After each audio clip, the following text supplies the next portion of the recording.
pada tahap berikutnya ini. Pelatihan pendidikan inklusif ini ada 3 tahap paling tidak yang harus dilewati dari alur yang ada ya. Eh, Yaitu tahap pertama membahas strategi pengajaran yang berbasis bukti. Nah, yang berbasis bukti ini sudah dijelaskan oleh Bu Dewi dan juga saya juga beberapa hal dalam siklus belajar mengajar ya. Jadi membahas strategi pembelajaran itu sebagai tahapan eksplorasi ya, Bapak dan Ibu.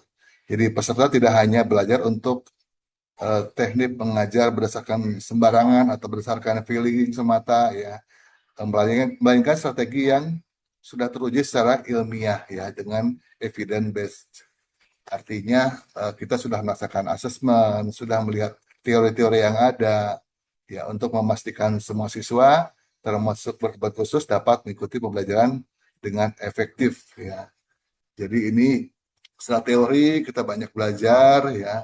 Nah, tapi tidak hanya dengan teori ya, kita lanjut ke tahap berikutnya eh, menerapkan keterampilan baru dalam pengajaran ya, dalam pengajaran. Jadi menerapkan artinya teori yang sudah ada kemudian diberikan teori yang baru seperti scaffolding misalnya atau apa. Jadi kita selalu ada pengembangan ya. Dan juga tentunya yang paling penting ya penerapannya itu tadi tahap implementasi ya. Jadi pelatihan bersifat praktis ya.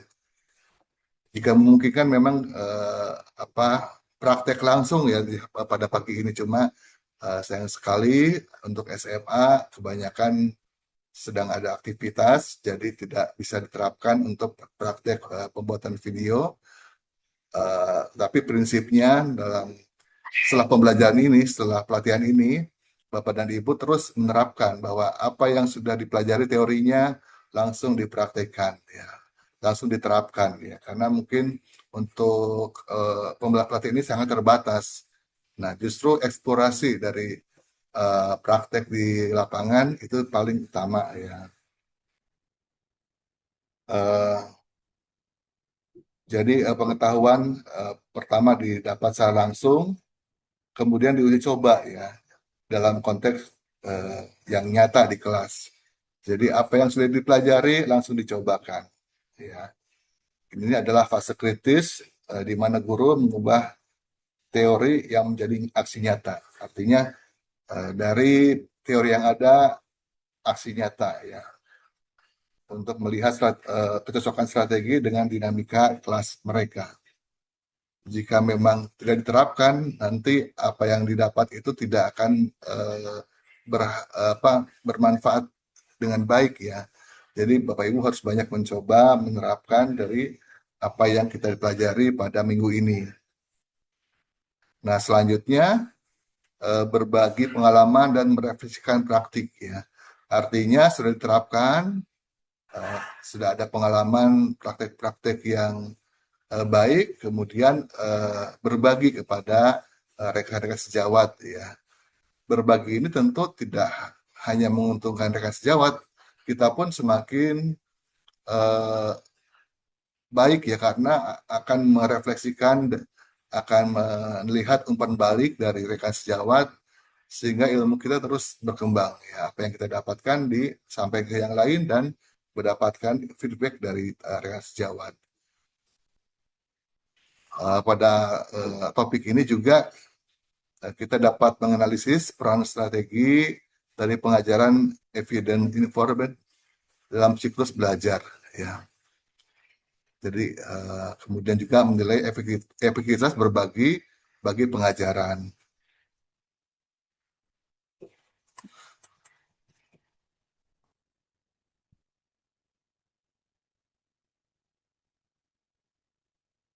Nah, kita akan lebih dalam untuk mempelajari proses pengembangannya.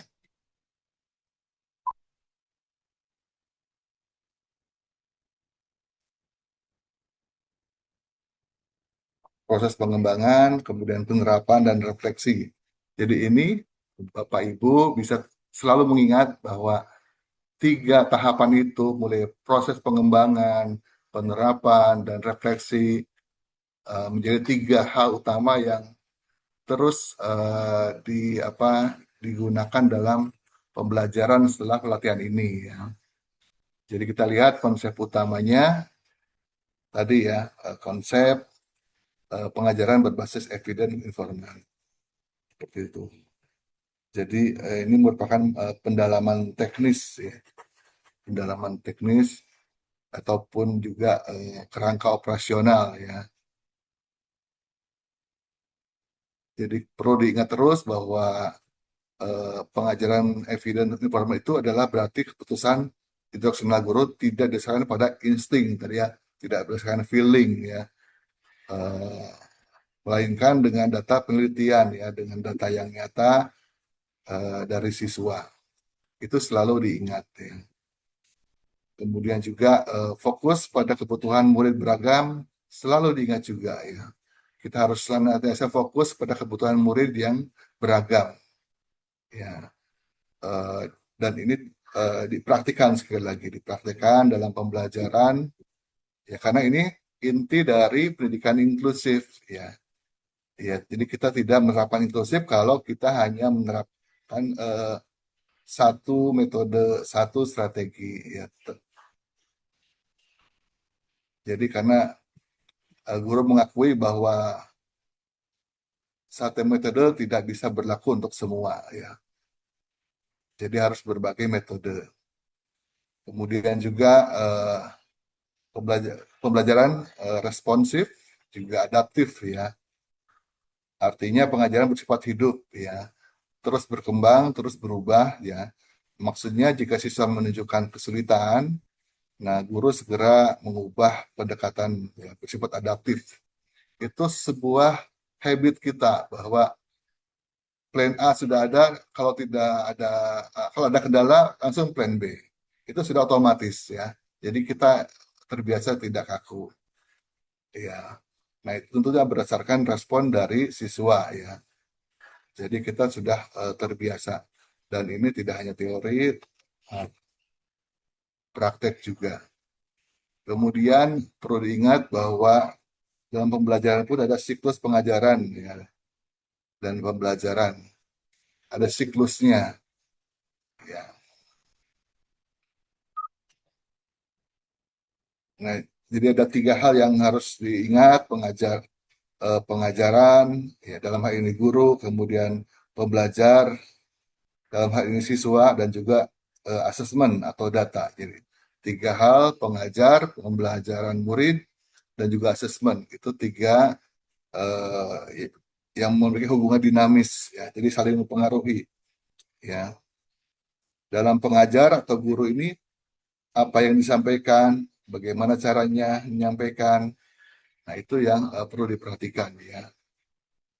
Kemudian juga dalam pembelajar atau murid, bagaimana siswa memproses informasi, perubahan atau perilaku, pemahaman terjadi, nah itu bisa berubah juga setiap saat. Kemudian dalam asesmen juga alat pengukurnya apa, seperti apa alat pengukurannya. Jadi ketiga hal ini yang bisa merubah eh, siklus pembelajaran ya.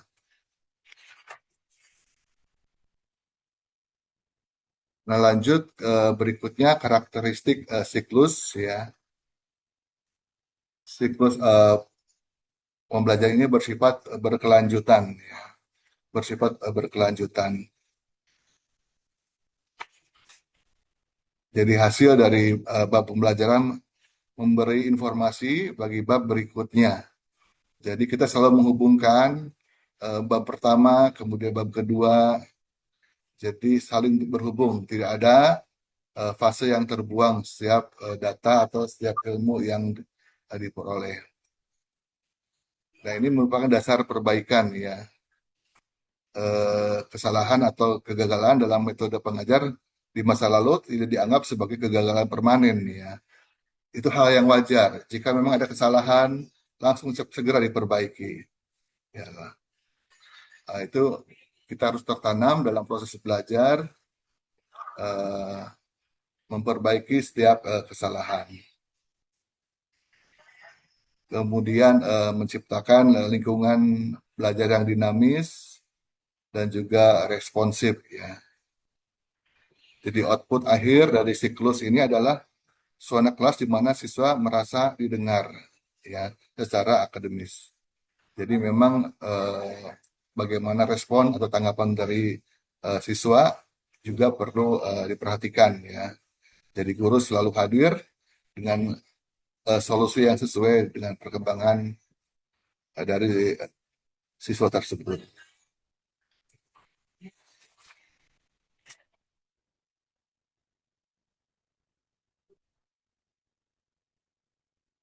Eh, saya kira untuk sementara kita eh, sampai di sini untuk tema 3 topik 2. Jadi yang perlu ditingkatkan pada materi ini 3 tahap itu selalu diingat ya dalam pembelajaran, proses pengembangan atau teori, kemudian penerapan atau praktek ya, dan juga merefleksikan strategi pengajaran. Jadi eh, tidak hanya berhenti di pelatihan. eh, saya mohon Bapak Ibu pada saat di kelas nanti 3 tahapan ini selalu berkembang dan juga tadi konsep-konsep utama juga diperhatikan. Jadi harapannya pelatihan yang didapat ini bermakna ya dengan diterapkan eh, dan direfleksikan serta dibagi kepada rekan-rekan yang lain.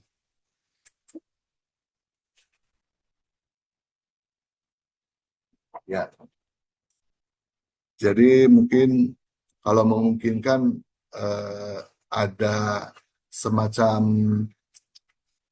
lesson study ya. Jadi apa yang kita dapatkan disampaikan ke yang lain juga, didiskusikan, dijelaskan untuk praktek baiknya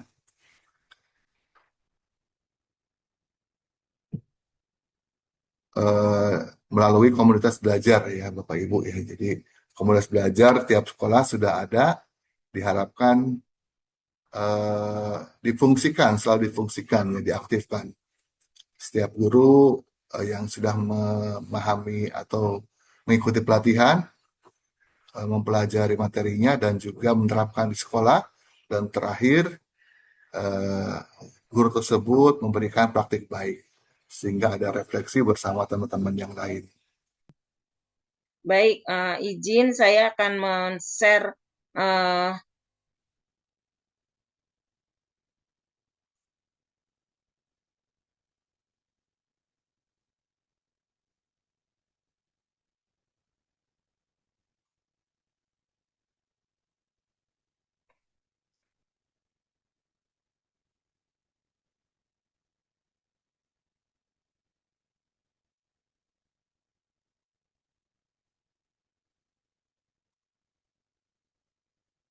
Bapak Ibu, tadi kita semua sudah belum semua sih. Kita tadi sudah sebagian sudah melaksanakan kerangka belajar menggunakan eh, strategi pengajaran evidence informat. Eh, eh, Terlihat sekali teman-teman yang sudah menampilkan tugasnya, kerangkanya, sudah terlihat adanya instrumen atau muatan dari strategi pengajaran evidence informat tersebut. Namun, sebagai sebuah siklus pembelajaran yang tadi sudah kita pelajari, yang sudah dijelaskan oleh Bapak Lukman, setiap tugas, setiap program yang kita buat, maka menjadi satu kewajiban kita harus merefleksi. Nah, refleksi itu bagian dari praktik mengajar. Refleksi itu merupakan bagian dari siklus kegiatan belajar ya. Jadi setelah perencanaan, lalu pemilihan strategi, lalu pelaksanaan, evaluasi, kritisi, dan kita akhirnya refleksi dan mengkritisi ya. Refleksi kritis terhadap praktek pengajaran itu seyogianya seharusnya dilakukan. Disebut juga praktek reflektif inquiry ya, menemukan ya, menemukan masalah inquiry ya, yang profesional. Proses mengevaluasi pengalaman mengajar secara sadar. Jadi apa yang telah kita lakukan secara sadar dan secara objektif kita kritisi untuk selanjutnya kita lakukan refleksi. Untuk apa? Tujuan area yang perlu ditingkatkan. Sebuah pekerjaan, suatu kegiatan, program, dan lain sebagainya. Jika tidak melakukan evaluasi, tidak direfleksikan, maka kita tidak akan mengetahui pada bagian mana yang seharusnya diperbaiki, yang harus dihilangkan, dan yang harus ditingkatkan. Dengan adanya refleksi dan praktek mengajar, maka kita dapat menentukan kebutuhan pembelajaran secara profesional. Kebutuhan kita sebagai guru, apa yang harus kita lakukan, kebutuhan apa? Kebutuhan ke saya adalah misalnya, saya kurang mampu di dalam menggunakan teknologi. Maka kita harus mengupgrade diri, merefleksikan diri. Maka saya harus mampu dengan cara belajar lebih sungguh-sungguh agar mampu menggunakan teknologi ya. Terus membangun dan memperkaya repertoar mengajar, kemampuan mengajar pasti akan menjadi semakin kualitas mengajarnya semakin baik. Refleksi praktik mengajar itu karakteristiknya adalah satu, membutuhkan kesiapan untuk merasa tidak nyaman. Artinya kalau memang memang ada kekurangan, kita harus menerima. Jangan merasa jadi oh enggak, denial gitu, enggak, saya sudah bagus, ya harus sudah bagus, sudah oh ini kok udah ideal. Jadi menyampingkan yang kenyataan yang ada ya. Ya memang pasti kita merasa tidak nyaman. Ya karena apa? Karena oh iya ya saya kurang nih dalam penggunaan strateginya. Oh pendekatannya kurang. Kegiatan dari apa?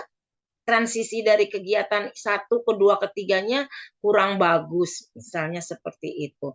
Atau kurang memberikan motivasi kepada anak-anak. Mungkin kita akan merasa tidak nyaman ketika kita menemukan kekurangan-kekurangan kita. Nah, berdasarkan refleksi pribadi dan evidence based. Jadi, berdasarkan bukti yang ada, bukan berdasarkan katanya, kayaknya, sepertinya, tapi berdasarkan bukti yang ada. Nah, yang tadi saya sudah jelaskan memang seharusnya apa yang dirancang itu didiskusikan dengan teman-teman. Tapi karena keterbatasan waktu dan sarana tidak bisa dilakukan. Tapi setidaknya tadi kita sudah melakukan diskusi dengan teman-teman di ruangan Zoom ini. Bagi teman-teman yang sudah melaksanakan, sudah mempresentasikan, artinya sudah masuk ke dalam tahapan refleksi ya, karena hasil dari tadi kerangka pembelajaran yang dilakukan dikomentari, dikritisi oleh teman-teman dan oleh saya beserta Pak Lukman. Prosesnya adalah bagaimana prosesnya? Melihat kembali praktek mengajar ya, melihat tadi itu seperti oh benar nggak sih nih prakteknya.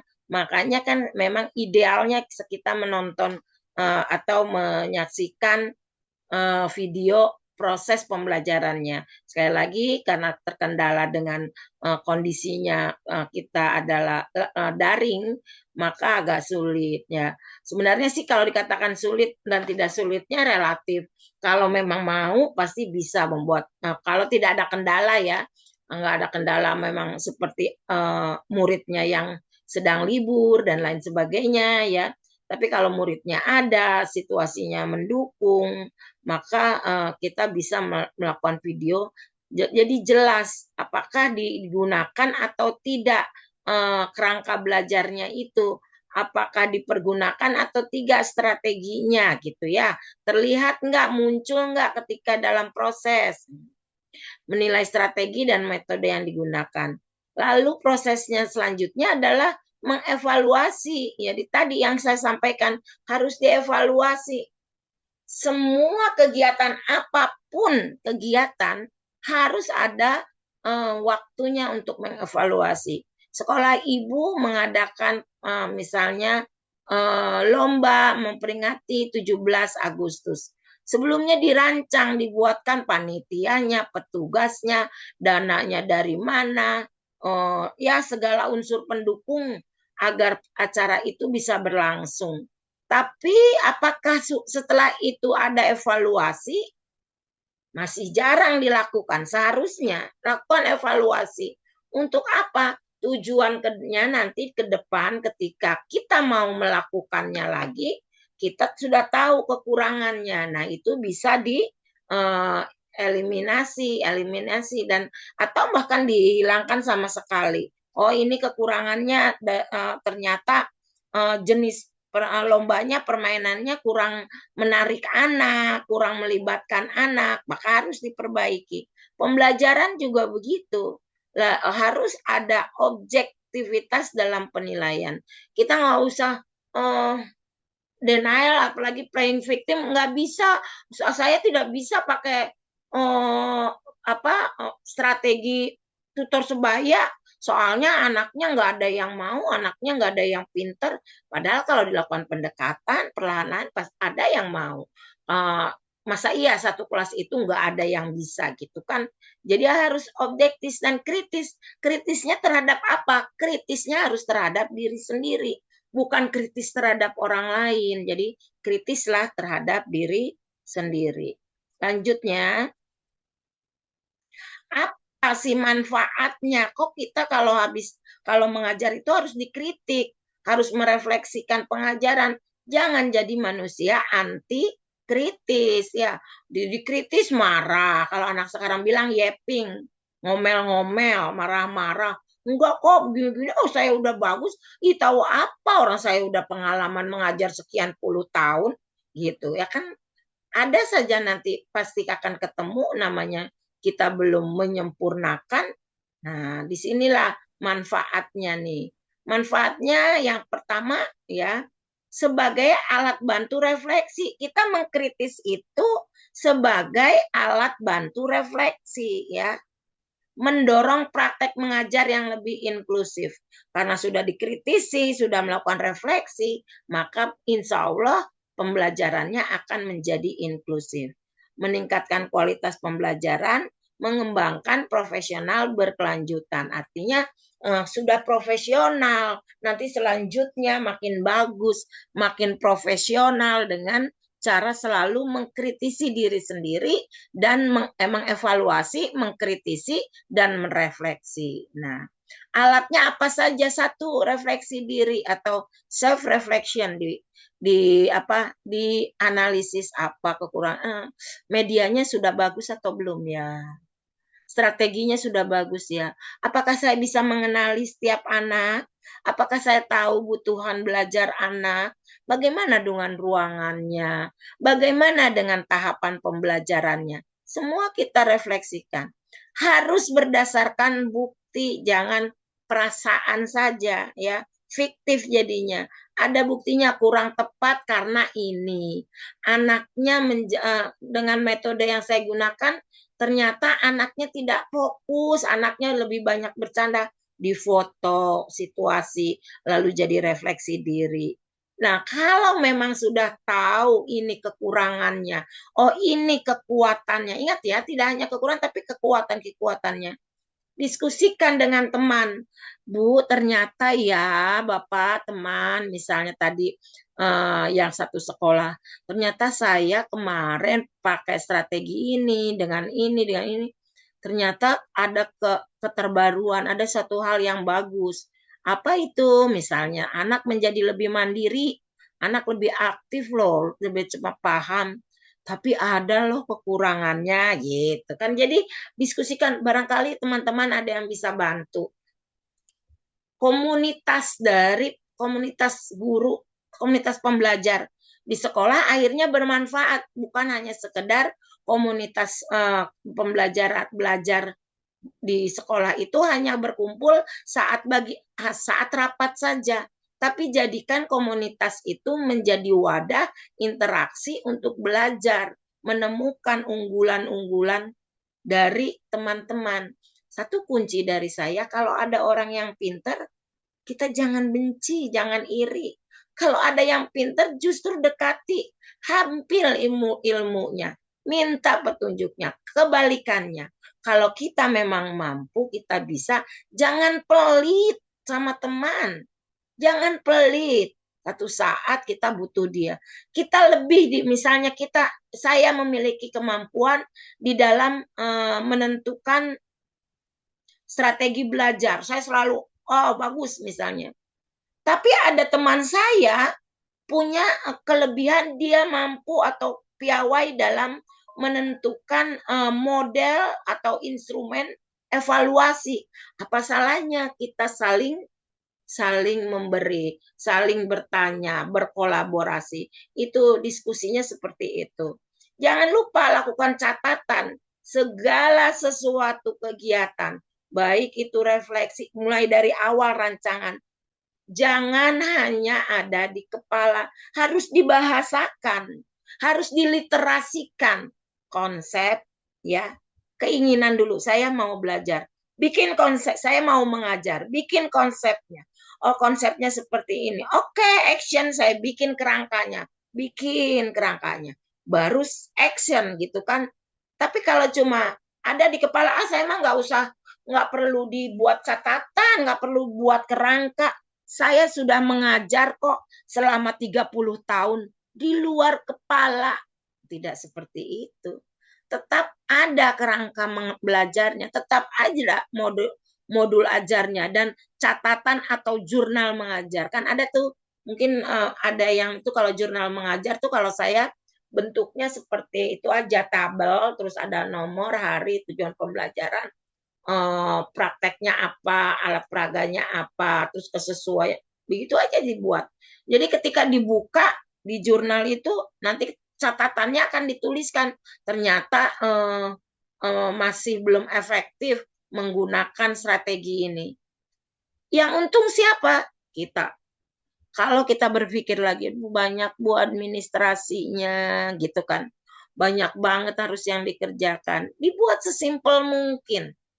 Apalagi generasi ya Bapak Ibu ini jauh di bawah saya, itu sangat melek digital, memiliki kemampuan di dalam merancang dengan menggunakan tenaga digitalisasi.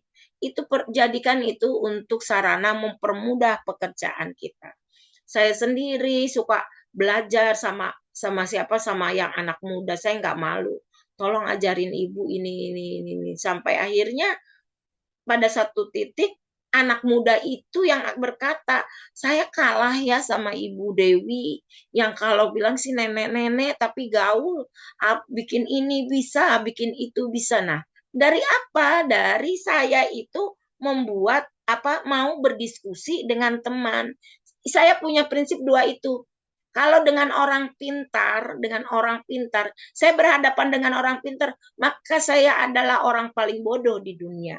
Kenapa? Supaya saya menjadi belajar dengan dia. Tapi kalau berhadapan dengan teman yang membutuhkan, maka saya akan berpikir, saya adalah orang yang paling kaya ilmunya, maka saya harus berbagi. Jadi di situ ada timbal balik bahwa komunitas dari belajar guru di sekolah itu berfungsi. Nah, catatan atau jurnal mengajarnya ini sangat perlu ya. Jadi kalau merefleksikan ini harus tiga, ini harus diingat-ingat.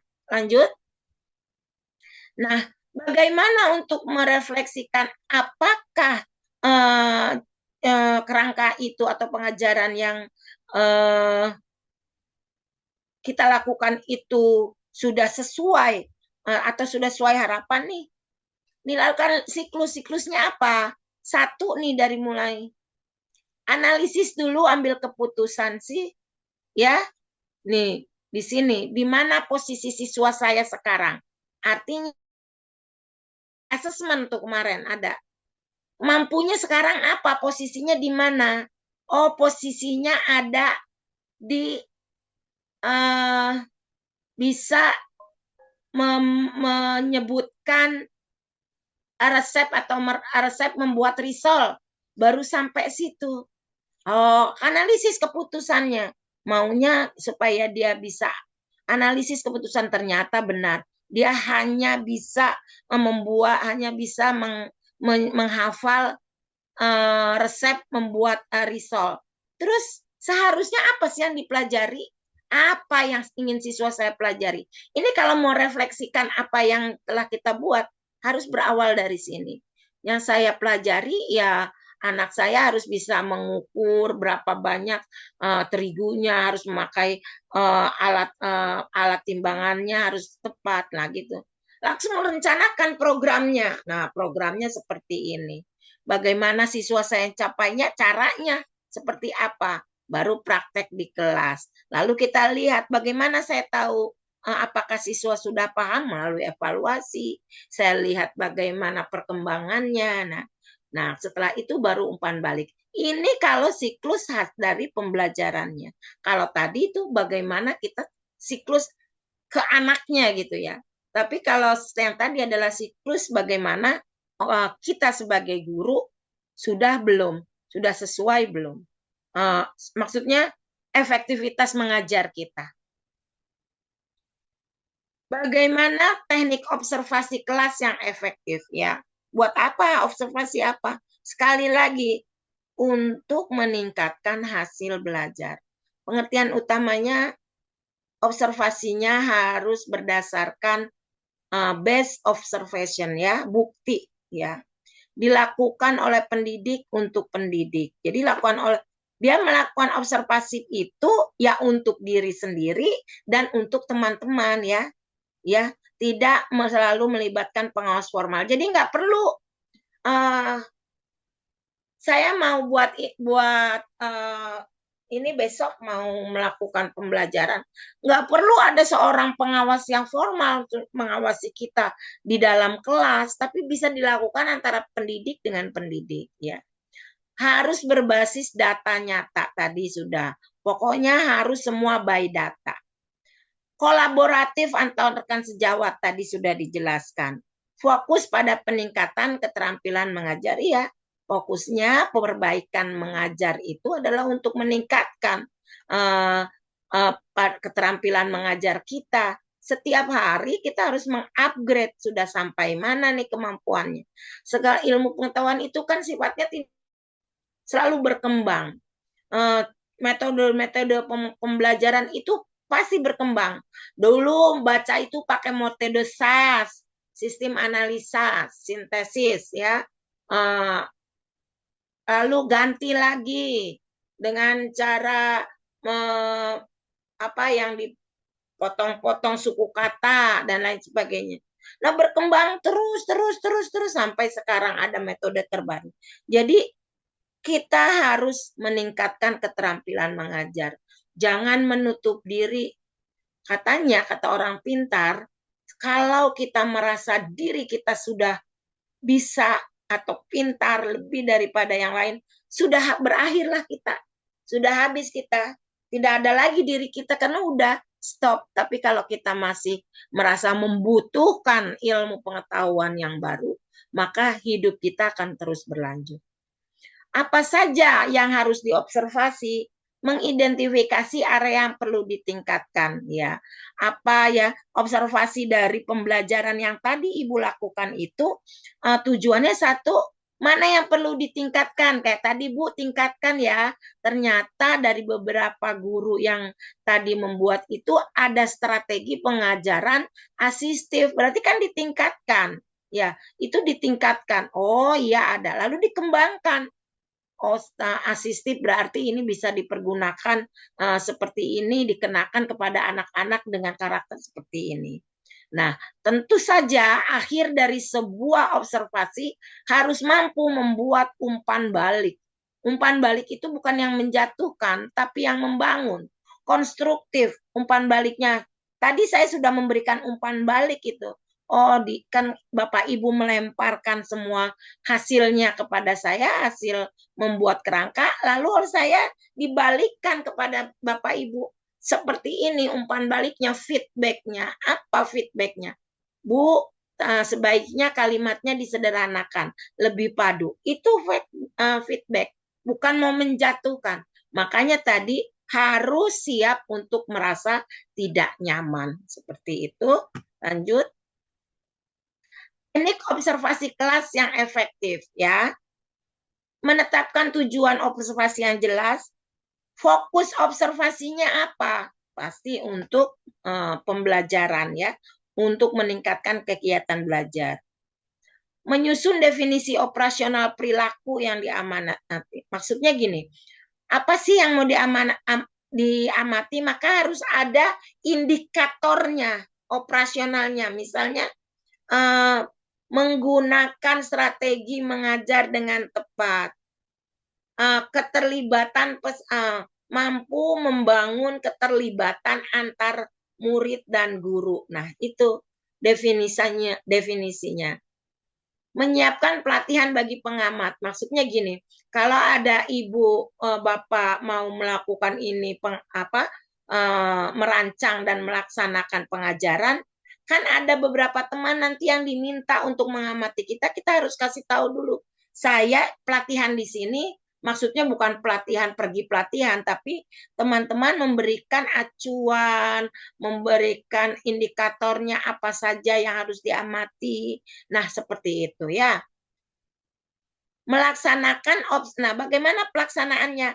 Yaitu tadi melakukan pertemuan praobservasi. Yang tadi saya sampaikan sudah berkali-kali, memang seharusnya dari perancangan yang teman-teman buat itu lakukan praobservasi dulu, yaitu dikumpulkan, nih kerangkanya benar nggak kayak tadi punya Ibu Herni. Nah itu sebenarnya praobservasi Bu. Ya Ibu sudah menjalankan praobservasi, teman-teman yang tadi buat semua praobservasi. Dianggaplah kami semua ini adalah teman sejawat Bapak Ibu di sekolah. Saya mungkin ceritanya jadi guru bahasa Indonesianya, Pak Lukman jadi wakil kepala sekolahnya, Ibu Herni jadi wakil bidang kurikulum. Dikumpulkan, disampaikan, ini saya mau mengajar, programnya seperti ini, metode yang dipakai seperti ini, bentuk refleksinya seperti ini, evaluasinya dan lain sebagainya. Dilihat dulu, diobservasi dulu. Nah, menentukan waktu dan baru tentukan, ini saya mau ngajarnya nanti ya, hari Selasa tanggal 12 misal, atau tanggal berapa, nah itu settingnya. Menggunakan pencatatan data yang tepat. Nanti pencatatan datanya akan saya berikan. Itu sudah sudah template-nya dari kementerian. Berikutnya, sebentar, ada yang WA peserta.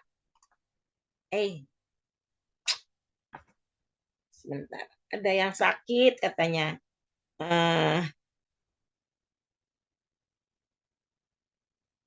Mana ya? Oh, sampai.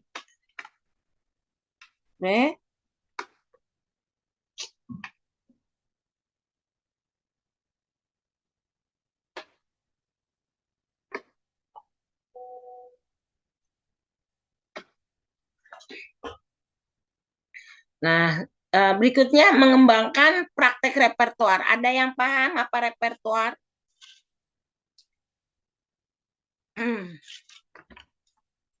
Repertoar itu nih, praktek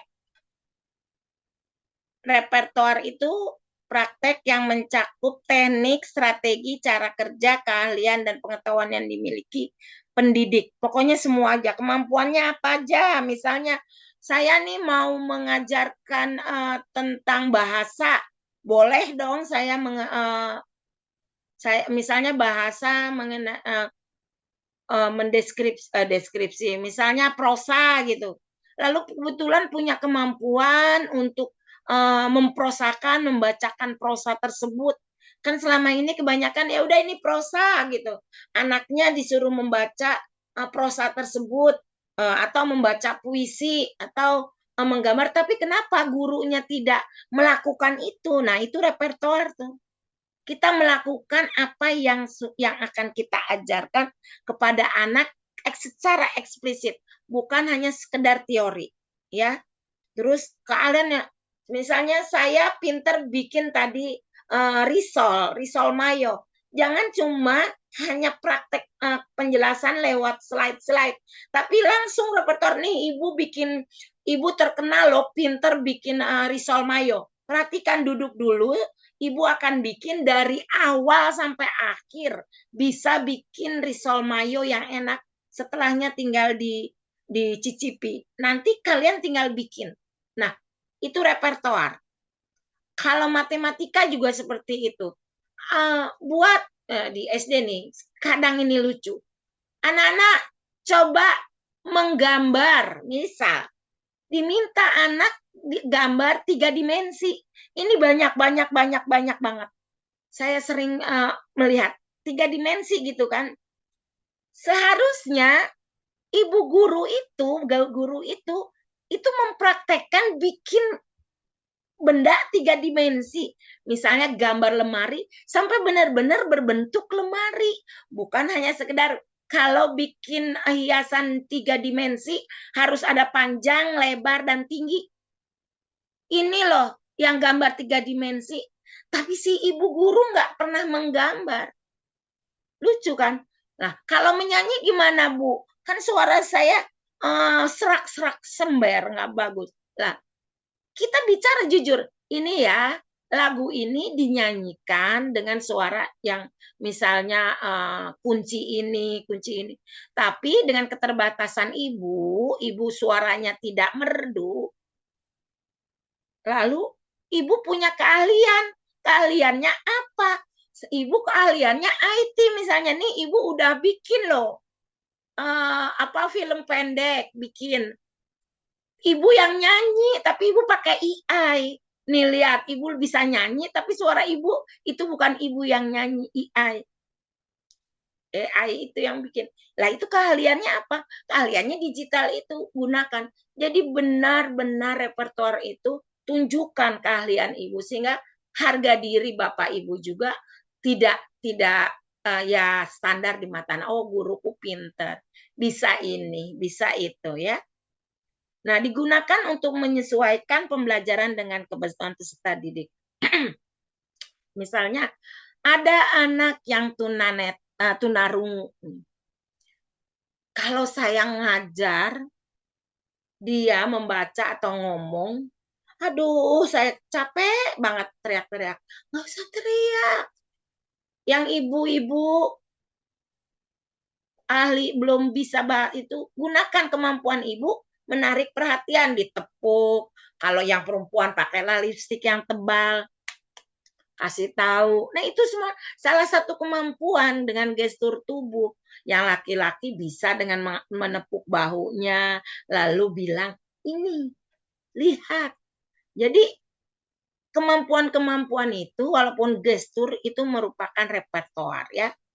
Fleksibel.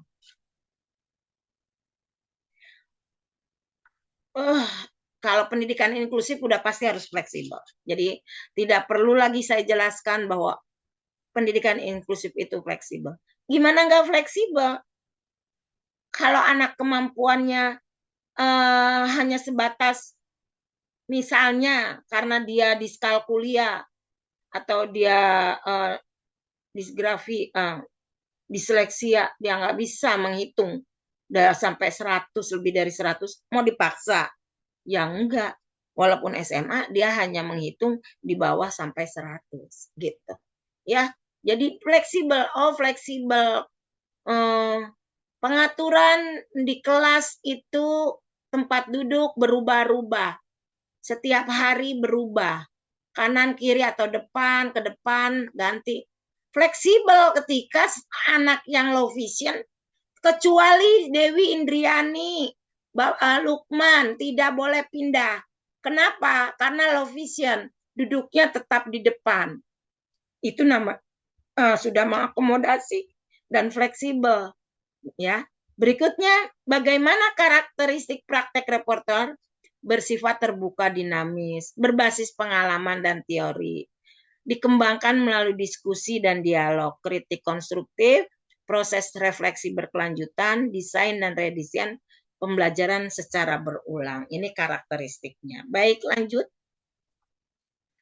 Strategi pengembangannya meninjau kembali praktek mengajar yang tadi, mengidentifikasi strategi yang sering digunakan, mengevaluasi strategi yang sudah tidak relevan, ya.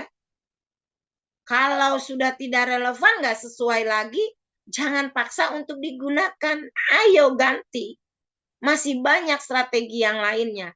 Jangan kekeh dengan satu strategi karena dianggap itu sedang populer atau keren dibacanya. Misalnya nih ya, nggak cocok dengan PBL, dipaksa tetap dengan PBL. Padahal karena kepengen keren gitu misalnya ya. Ketika repertoar itu dilakukan harus diskusi juga. Ini boleh kira-kira cocok nggak ya kalau ngajar menari untuk anak yang tuli itu saya pakai apa tuh? Pakai video, pakai apa kode gerakan tangan, misalnya kalau langkah kanan maka tangan kita ke sini gitu. Atau dengan gerak dengan tanda-tanda ya. Tanda kayak tanda panah ke kanan, tanda panah ke kiri untuk latihan menari yang tuna rungu. Mengikuti rapat, mengakses jurnal, dicari jurnal-jurnalnya, sayang kuotanya, gunakan kuota di HP Bapak Ibu untuk belajar agar menambah wawasan strategi, mendalami aspek ya. Selalu, nah itu mengakses situs dan forum. Jadi ini mengembangkan praktek repertoar. Berikutnya, ini dia yang akan Bapak Ibu lakukan. Listen study sebagai strategi pengembangan pendidik. Ini akan dilakukan ya.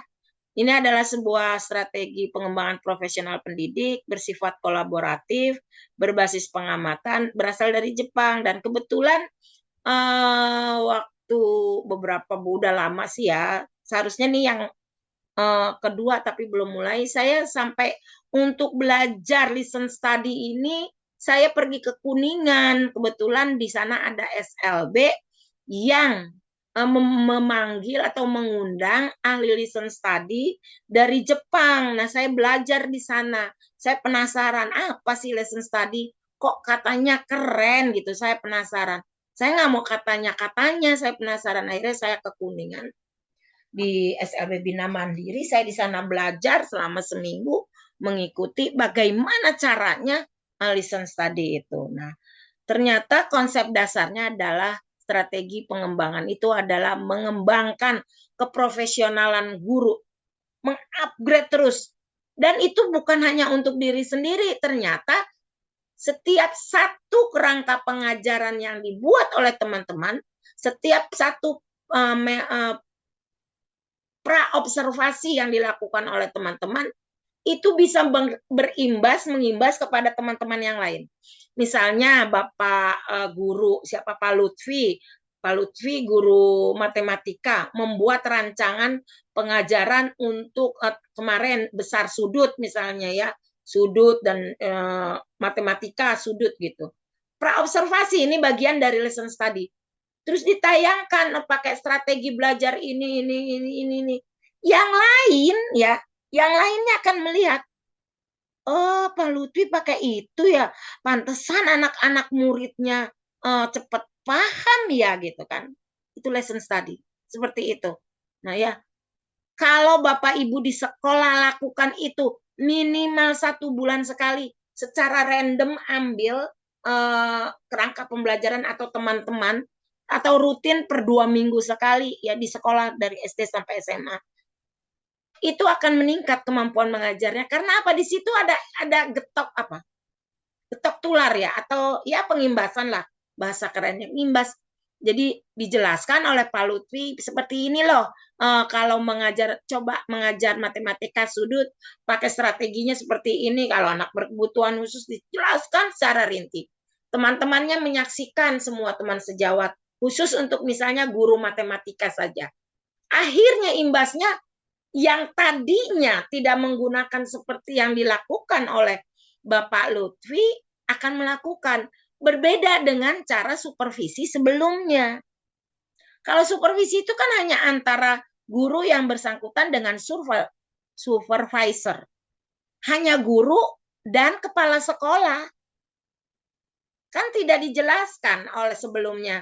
Tidak dirembukan. Yang ada malah ini pengalaman batin. Yang ada adalah hasil supervisinya dievaluasi secara terbuka di ruang forum rapat oleh kepala sekolah, dijelaskan tadi kurangnya Ibu Dewi ngajarnya kayak gini, kayak gini, kayak gini. Kalau yang tahan banting kayak saya dilakukan seperti itu, saya anggap iya aja gitu.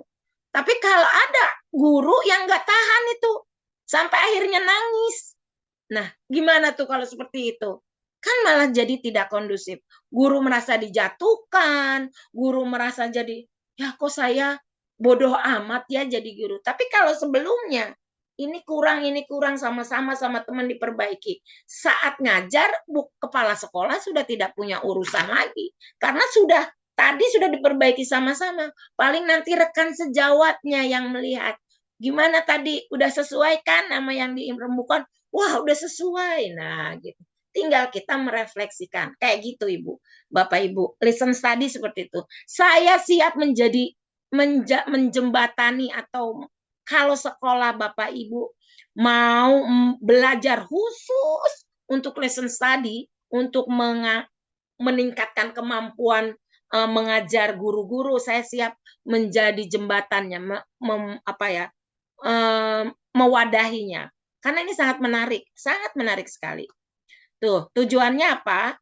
Meningkatkan kualitas pembelajaran, meningkatkan hasil belajar murid, mengembangkan di garis bawahi meningkatkan hasil belajar murid karena yang dipakai untuk ngajarnya itu yang sudah disempurnakan, bukan yang masih salah dilihat oleh kepala sekolah saat mengajar supervisi itu kan salah, nah belum sempurna gitu loh.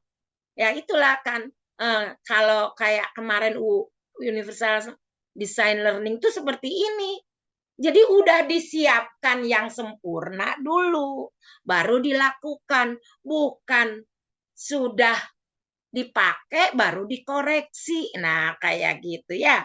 Prinsip utamanya adalah kolaborasi antar pendidik. Kita harus berkolaborasi dengan pendidik. Ingat, cari makan kita di situ. Saya bingung kalau ada teman tidak mau berkolaborasi. Cari kasarnya ya, kita cari makan di situ, kerja di situ. Iya kan? Waktu kita di rumah sama di kerja lebih banyak mana? Lebih banyak di sekolah kan? Waktu di rumah mah pulang, apalagi sekarang jam 5 udah masalah bla bla bla bla. Tidur, besok pagi-pagi berangkat lagi. Kolaborasilah, lakukan pendekatan ya. Semua perbaikan, semua refleksi, semua evaluasi, koreksi, tujuannya satu adalah pembelajaran murid.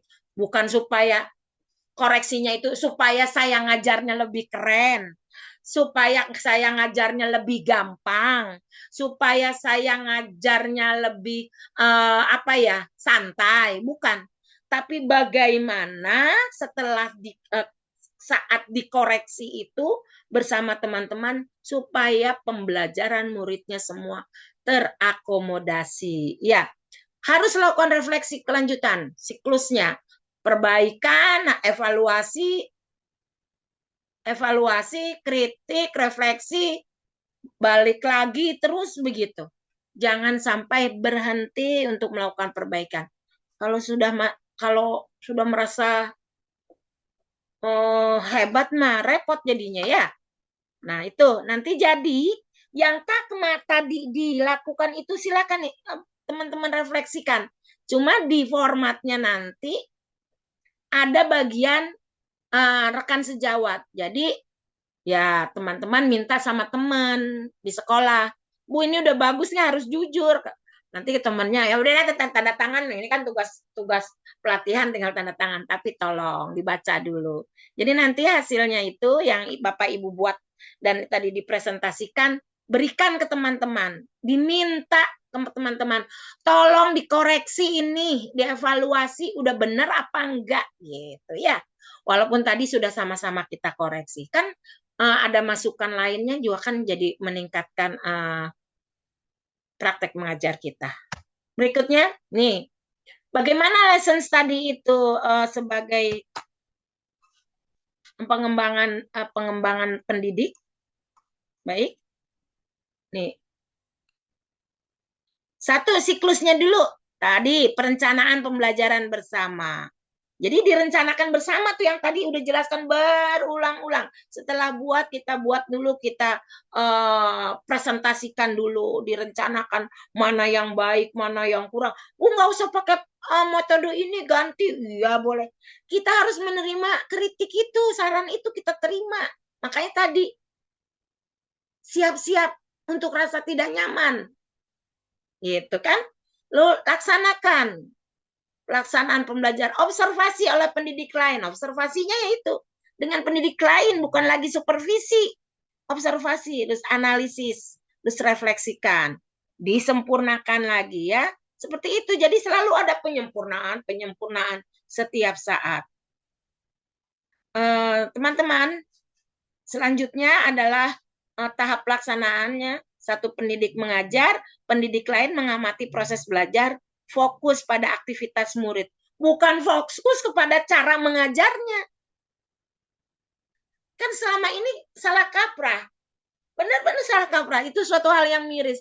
Itu menjadi bahan diskusi kami waktu itu. Sekarang ini kebanyakan supervisor cuma ngelihatnya gimana ini cara ngajarnya dan ada unsur suka atau tidak suka. Kalau supervisornya nggak suka dengan metode mengajarnya yang dilakukan, dianggapnya nggak tepat, kurang bagus. Nah, tapi kalau bersama-sama berobservasi bersama, maka itu akan menjadi objektif. Ya, pokoknya harus fokus pada aktivitas muridnya. Gimana nih aktivitas muridnya pakai strategi ini? Sesuai nggak dengan yang diharapkan? Hasilnya gimana? Makanya sekali lagi, seharusnya kita melihat prosesnya, mengajarnya. Karena bagaimana kami menilai apakah ini metode atau rancangannya membuat siswa menjadi aktif, nyaman, lalu ada timbal baliknya, lalu ada yang misalnya ada yang diberikan scaffolding, apakah ada manfaatannya. Seharusnya kayak gitu, tapi ya apa boleh buat ya, teman-teman itu tidak bisa kita lakukan. Tapi kalau tadi ada Ibu siapa Eka, Pak Ibu siapa yang pakai video, nanti kita bisa lihat sama-sama apakah muridnya aktif apa enggak, apakah sesuai enggak dengan pilihan strateginya gitu ya. Itu teman-teman, lanjut. Berikutnya adalah tahap refleksi. Setelah itu kan sudah dievaluasi, kita refleksi, diskusi pasca pembelajaran. Terus Ibu bisa berdiskusi, gimana ya Bu, tadi saya yang mengajarnya gitu. Apa ya kurangnya? Tapi saya merasa kayaknya ini deh. Saya kurang begini deh, benar nggak sih Bu? Benar nggak Pak? Gitu. Strateginya udah tepat belum ya tadi? Yang kemarin sih kita sudah mengatakan itu udah tepat.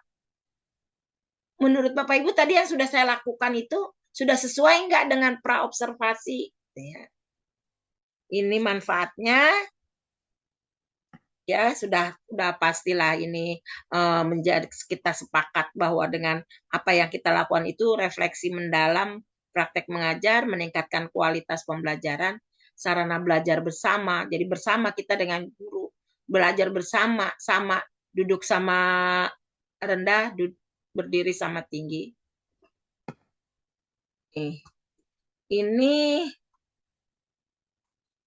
Ini nanti yang harus dikerjakan. Ada formatnya. Sudah dikirim ke Mbak ini dikerjakan. Nah, nanti dipresentasikan lagi. Berdasarkan apa?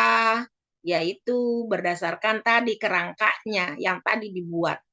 Judul kegiatannya apa? Pembelajaran apa? Nama sekolah, nama tim 3 atau 4 orang, bersiapa saja namanya di sekolah, teman Bapak Ibu, tanggal pelaksanaan pengajarannya, kondisi murid dan lingkungannya bagaimana ya? Karena masih kerangka ya, jadi mungkin ya dibuat sajalah bagaimana caranya. Tujuan pembelajarannya, materi, metode pembelajarannya, asesmennya melakukan melalui apa ya? Asesmen formatifnya apa, jenisnya, terus instrumennya bagaimana ya? Ya, apakah pakai asesmennya menggunakan esai bentuk soalnya, atau pakai wawancara, atau asesmen unjuk kerja, seperti tadi bikin risol, pasti kan unjuk kerja ya, deskripsikan pelaksanaannya. Kalau pelaksanaannya ini di catatannya, ya ini jadinya fiktif aja sih. Deskripsi pelaksanaannya, praobservasinya dilakukan hari ini deh, kemarin deh, semua sama. Pelaksana mengajarnya tanggal berapa misalnya hari ini gitu. Catatan pengamat ini yang pengamatnya yang teman tadi 3 orang kasih catatan. Terus refleksinya apakah muridnya terlibat atau enggak? Apa kesesuaian beban belajar, artinya gini, pembelajaran yang diberikan itu sesuai enggak dengan fasenya gitu ya. Keberhasilan pembelajaran tentu dilihat dari proses. Kalau keberhasilan itu bukan hanya sekedar hasil, bukan output, tapi proses. Karena belajar itu merupakan proses ya. Jadi lihat saat proses pembelajarannya itu sesuai atau tidak. Lo pemanfaat dukungannya dipakai enggak tuh? Kayak tadi alat ukur digital dipakai tidak, infocus digunakan atau tidak, dan lain sebagainya ya. Terus apakah ada tutor sebayanya digunakan atau tidak ya. Setelah itu karena sudah melihat itu perbaikannya, misalnya ada kekurangan di kurang keterlibatan murid, maka perbaiki di keterlibatan muridnya. Karena apa? Muridnya misalnya lebih banyak yang diam, tidak aktif misalnya ya. Nah, kesimpulannya ya dari ini, kesimpulannya bahwa pembelajaran yang sudah dirancang sejak praobservasi masih harus ditingkatkan dalam segi ini karena kekurangan ini, namun unggul harus dikasih tahu juga, harus tercatat juga kelebihannya atau keunggulannya, keberhasilannya, karena kan ini berdasarkan asesmen secara keseluruhan pengajarannya. Jadi jangan sampai keunggulannya tidak atau keberhasilannya tidak disampaikan. Itu namanya kita menzolimi diri sendiri. Ya, nanti dikirim itunya formatnya. Tuh, udah. Selanjutnya sampai sampai sampai mau pulang nanti jam 3.15 masih nagih saya, yang belum monggo silakan. Formatnya Mbak Zia sudah Ibu kirim, Mbak Zia, di WA, tolong dikirim di CGR juga di sini. Terima kasih teman-teman, Masya Allah. Selesai sudah apanya itu penjelasan-penjelasannya. Jadi dari sekarang sampai besok, ayo kita tuntaskan semua yang masih terkendala. Sehingga kita selesai pelatihan, mendapatkan ilmu yang benar-benar bisa kita manfaatkan. Dan insya Allah teman-teman lulus untuk ke tingkat selanjutnya. Karena ada sesuatu sepertinya program yang sangat menjanjikan, yang sangat bagus bagi guru-guru yang lulus sampai tahap mahir gitu. Kalau di tingkat nasional akan menjadi akan di ULD ya, seperti itu.